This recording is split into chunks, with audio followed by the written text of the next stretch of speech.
Des de l'aparent senzillesa de la línia a les estructures compactes, Robert es va enamorar de l'abstracció geomètrica la primera volta que va volar. És veure una vista aèria de la zona de València, de l'agricultura, que està tot parcel·lat. Vull dir, vaig tenir un impacte un poc d'aquesta imatge i a partir d'ahir comenci a elaborar un discurs. Les seues obres han recorregut part del país, Europa i Llatinoamèrica. Ara exposen la Fundació Xirivella Soriano, en sa casa, a València.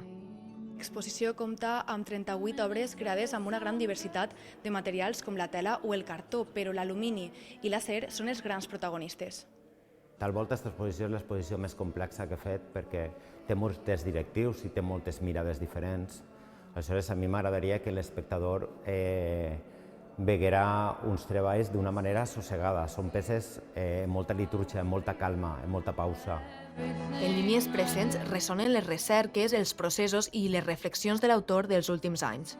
En les que estic en formació, en les que estic evolucionant, que estic investigant. Aleshores, era una exposició que intenta recopilar el meu present. En aquest espai, l'exactitud i la precisió de les línies geomètriques ballen amb la llibertat de l'art abstracte.